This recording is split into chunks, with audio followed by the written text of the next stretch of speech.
काय झालं? सॉरी, माझं काही चुकलं का? सॉरी, मी नाही बोलणार परत.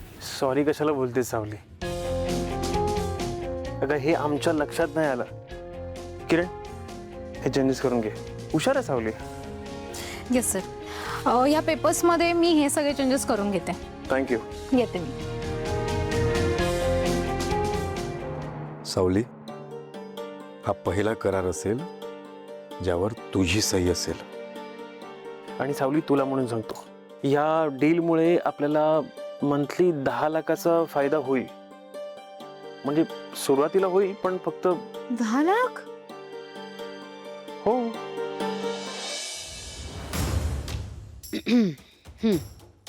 मला फक्त तुमचा सल्ला हवाय. कसला? येत्या रविवारी माझ्या संगीताच्या कारकिर्दीला 35 वर्ष पूर्ण होणार आहेत. अरे बापरे, इतकी वर्ष सहन केलं लोकांनी तुम्हाला? जगन्नाथजी, पुन्हा एकदा आठवण करून देते, मी प्रोफेशनली तुमचा सल्ला घ्यायला आले, त्यामुळे तुमची उत्तरही मला तशीच अपेक्षित आहे. तर येत्या रविवारी माझ्या संगीताच्या कारकिर्दीला 35 वर्ष पूर्ण होत आहेत. त्या निमित्ताने मी एक कार्यक्रम ठेवला आहे आणि या कार्यक्रमाच्या निमित्ताने मला वझे घराण्याचा संगीत वारसा ताराच्या हाती सुपूर्द करायचा आहे ऑफिशियली. तेव्हा तुम्हाला हेच विचारायचं आहे की हा दिवस, ही वेळ योग्य आहे की नाही. त्यासाठी तुम्हाला मुहूर्त बघण्याची काय गरज आहे? जी इमारत खोट्या पायावरती उभी आहे तिची वास्तू शांत होऊ शकत नाही. ती नेहमी अशांतच राहते.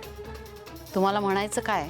अहो, ज्या मुलीला गाताच येत नाही तिला तुमचा संगीत वारसा देऊन तुम्ही काय करणार आहे?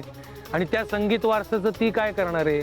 बारसं घालणार आहे. जगन्नाथजी, हे मला माहिती आहे, पण तरीही मी तुमचा सल्ला घ्यायला आले. मला प्लीज तुम्ही जे काय आहे ते नीट सांगा. हे बघा, तुमच्या या सल्ल्याची जी काही फी आहे ती मी तुम्हाला देणार आहे. तेव्हा कृपया करून तुम्ही मला योग्य तो सल्ला द्या.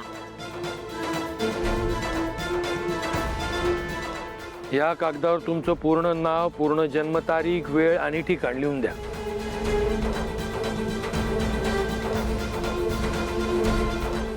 हलका चहा टाक. हो.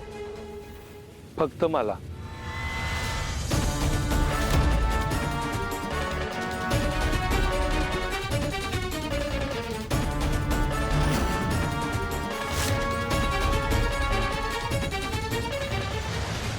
माहिती कमी आहेत, पण सुरुवातीला होईल, नंतर वाढत जाईल. कमी नाही, ते खूप जास्त आहेत.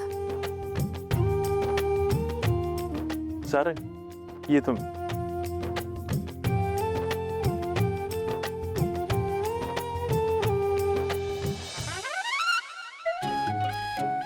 लक्षात येते ना तुझ्या, तुझी सही 10 लाखाची आहे.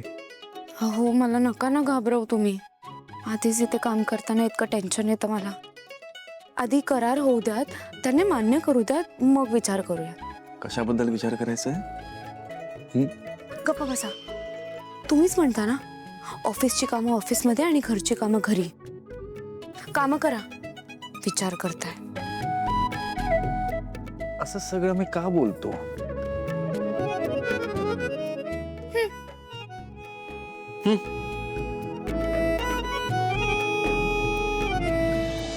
दिवस, वेळ आणि मुहूर्त तिन्ही उत्तम आहे. तुम्ही तुमच्या लेकीला तुमच्या संगीताचा वारसा सोपवू शकता.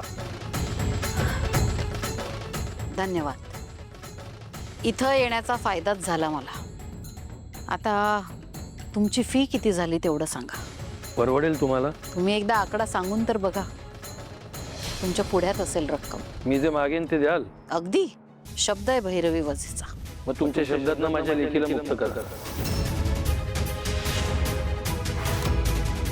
अरे बापरे, फारच मोठी किंमत मागितली तुम्ही. तुम्ही योग्यच बोललात.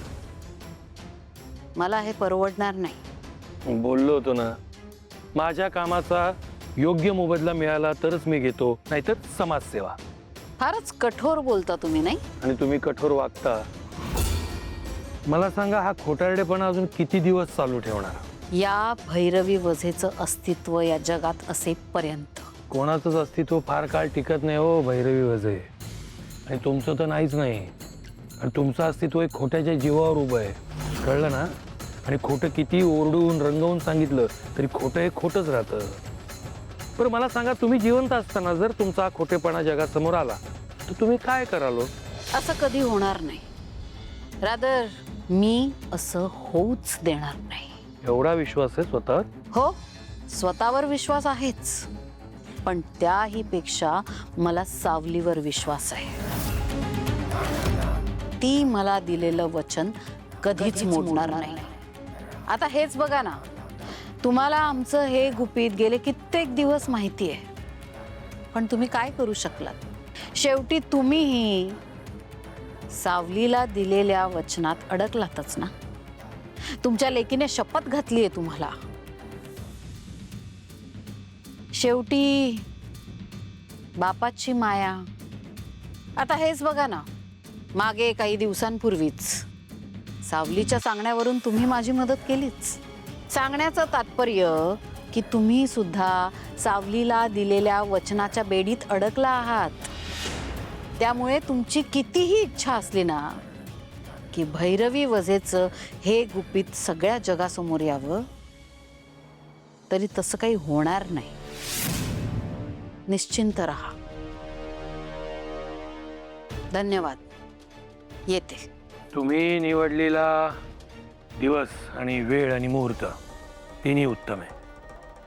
कार्यक्रम उत्तम पार पडणार. पण सर, सगळे चेंजेस करून पाठवलेत सुपरमार्केटवाल्यांना. त्यांचा रिप्लाय येईल कधीही.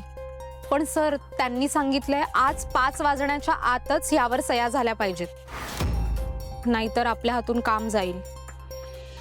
सावली, ऐकलंस ना? हो हो.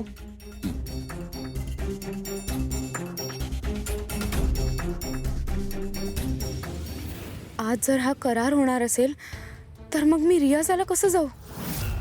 हे काम होणं महत्वाचं आहे. माईंना फोन करून सांगते की मला उशीर होणार आहे.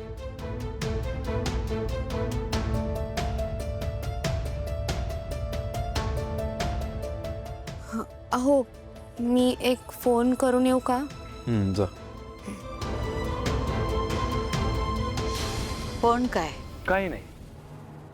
जगन्नाथजी, तुम्ही माझ्यापासून काही लपवतात का?